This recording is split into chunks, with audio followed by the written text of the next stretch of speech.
बिस्मिल्लाहिर्रहमानिर्रहीम। अस्सलाम वालेकुम व्यूअर्स, मैं हूं रिजवान जमील और आप देख रहे हैं अल रिजवान प्रॉपर्टीज़। आज का जो मेरा टॉपिक है वो रियल स्टेट के हवाले से है कि रियल स्टेट पे जो बहुत सारे टैक्सेस हैं वो लगाए गए हैं, तो उस हवाले से जो रियल स्टेट का फ्यूचर है वो फ्यूचर क्या होगा, रियल स्टेट में जो प्राइसेस हैं वो इंक्रीज़ होंगी या जो प्राइसेस हैं वो डिक्रीज़ होंगी। यानी रियल स्टेट के अंदर जिन लोगों ने प्लॉट्स लिए थे या जिन लोगों ने अपने घर लिए थे उन पे भी चूंकि अब जो टैक्स हैं वो लागू हो चुके हैं, तो इस हवाले से जो तफसीलात हैं वो आपके साथ शेयर करूंगा।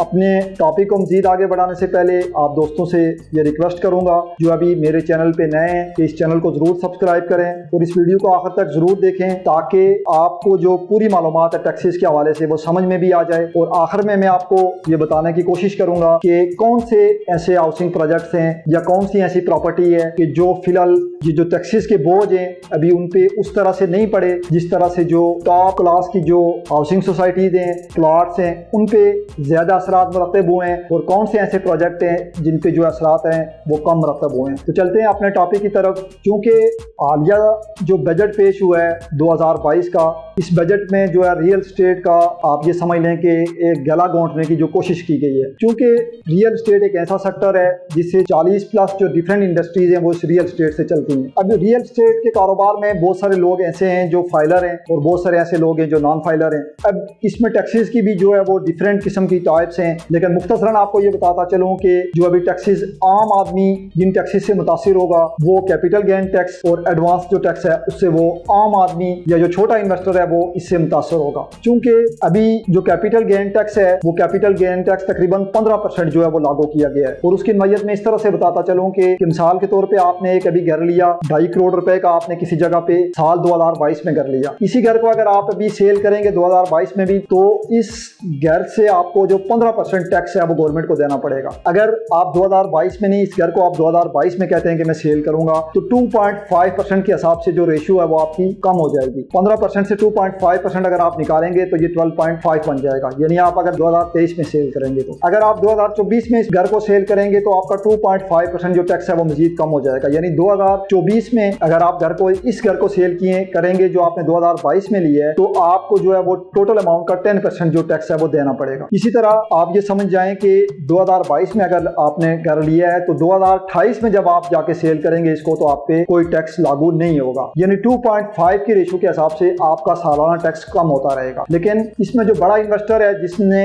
एक घर इसलिए बनाया था कि इसको मैं कुछ टाइम बाद अच्छे रेट में सेल करूंगा और अपना जो मुनाफा है वो हासिल करूंगा, इससे जो बड़ा इन्वेस्टर होगा उसको नुकसान होगा। और आम वो आदमी जिसने सिर्फ इस मकसद के लिए घर लेना है कि इस घर में मैं रहूंगा और ये मेरी रिहाइश के लिए घर होगा, उस आदमी को कोई नुकसान नहीं है, उस आदमी को फायदा होगा। और ये फायदा मैं आपको आखिर में जाके बताऊंगा। अभी मैं आपको एडवांस टैक्स के बारे में समझाता हूँ। एडवांस टैक्स के बारे में जो रियल स्टेट पे अभी लागू हुआ है, क्योंकि पहले फाइलर के लिए 1% था और नॉन फाइलर के लिए 2% था। इस बजट में जून 2022 के जो बजट आया, इस बजट में जो नॉन फाइलर है उसके लिए जो टैक्सेस लागू हुआ है वो 5% लागू हुआ है और जो फाइलर है उस फाइलर के लिए ये टैक्स 2% हो गया है। यानी आप ये समझ लें कि जो लोग रियल स्टेट के कारोबार से वाबस्ता थे वो रियल स्टेट से जो मुनाफा हासिल करते थे वो मुनाफा अब वो टैक्सों की शक्ल में दे देंगे। यानी दूसरे लफ्जों में आपको ये बताता चलूं कि इससे जो बड़ा इन्वेस्टर है, यानी अगर एक किसी ने प्लाजा बनाना है या एक ने 10 से 15 घर कंस्ट्रक्शन करने हैं तो उस आदमी को नुकसान होगा। यानी इससे प्रॉपर्टी की जो वैल्यू है वो कम होगी, इससे प्रॉपर्टी की वैल्यू बढ़ेगी नहीं, बल्कि इससे जो बड़ा इन्वेस्टर है वो बड़ा इन्वेस्टर जो वो मुनाफा कमाता था वो मुनाफा टैक्सेस की सूरत में चला जाएगा। और इससे मार्केट में जो खरीदार है,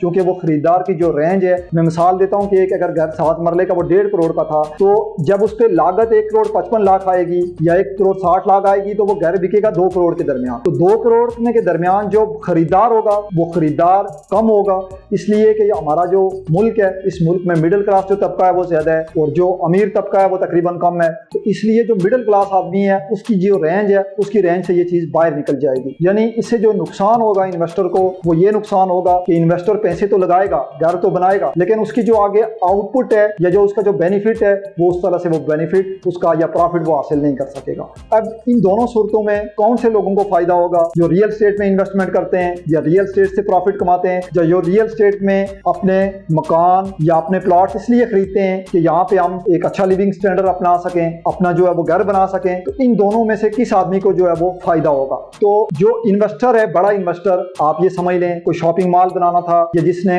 बड़े प्रोजेक्ट्स बनाने थे वो इससे लामला मुतासर होगा, क्योंकि उसमें सरिया सीमेंट आपका जो दीगर आपके मटेरियल्स है वो तकरीबन बहुत कॉस्टली हो जाएगा और उसकी लागत भी ज्यादा आएगी। जब रीसेल करेगा एक इन्वेस्टर उस प्रॉपर्टी को तो उस पर जो प्रॉफिट आएगा वो प्रॉफिट वो गवर्नमेंट को टैक्स की शक्ल में यानी कैपिटल गेन टैक्स और एडवांस टैक्स की शक्ल में वो गवर्नमेंट को जो है वो पेड कर देगा। तो उसका जो मुनाफा हो रहा था वो गवर्नमेंट को जो टैक्सों की शक्ल में चला जाएगा। अब इससे कौन से लोग हैं जो मुतासर नहीं होंगे? जो छोटे सोसाइटीज वाले हैं या जो छोटे हाउसिंग प्रोजेक्ट हैं, जो किस्तों पे अभी हाउसिंग प्रोजेक्ट चल रहे हैं, वो हाउसिंग प्रोजेक्ट इससे मुतासर नहीं होंगे। उसके रीजन ये है क्योंकि उन पे जो कैपिटल गेन टैक्स लगता है या उन पे जो एडवांस टैक्स लगता है वो जो हाउसिंग प्रोजेक्ट डिवेलप कर रहे होते हैं वो क्योंकि एक ही टाइम जब वो अपने जमीन खरीद रहे होते हैं या अपने प्लॉट्स जो है वो लोगों को आगे डिलीवर कर रहे होते हैं तो वो किस्तों की मद में लोगों से ले रहे होते हैं। तो इससे जो छोटे हाउसिंग प्रोजेक्ट्स हैं या जो लो कॉस्ट हाउसिंग प्रोजेक्ट हैं उनको खातर अभी तक उस तरह से नुकसान नहीं होगा या उनकी जो प्रॉपर्टी है वो डी वैल्यू नहीं होगी। लेकिन जो बड़े प्रोजेक्ट्स हैं, जो कमर्शियल प्रोजेक्ट्स हैं, जो है वो जहाँ पे 2-2.5 करोड़ रुपए का 5 मरला का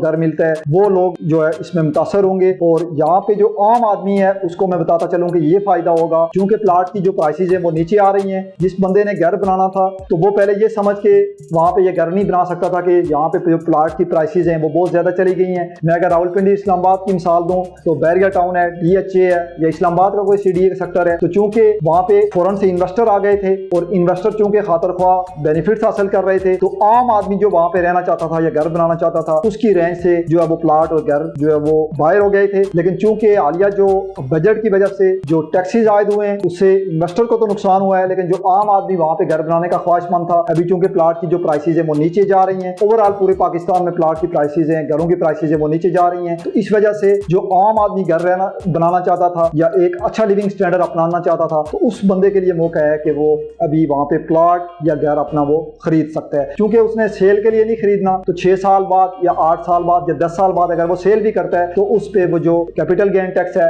या CG टैक्स है वो उस पे जो है वो नहीं लगेगा। उसके अलावा लास्ट में मैं आपको बताता चलूं क्योंकि अभी जो रेंटल वैल्यू है, जिन लोगों के प्लाजे थे, जिन लोगों की शॉप्स थी, उन पे भी जो है वो 1% जो है वो रेंटल जो टैक्स है वो भी लागू कर दिया गया है। इस हवाले से मैं मजीद जो तफसीलात हैं वो अगली वीडियो में आपके साथ शेयर करूंगा। इस हवाले से अगर कोई भी आपका सवाल होता है तो आप मुझे कमेंट सेक्शन में पूछ सकते हैं। इंशाल्लाह नेक्स्ट वीडियो में एक नए टॉपिक के साथ हाजिर होऊंगा। आपसे इजाजत चाहता हूँ। अल्लाह हाफिज।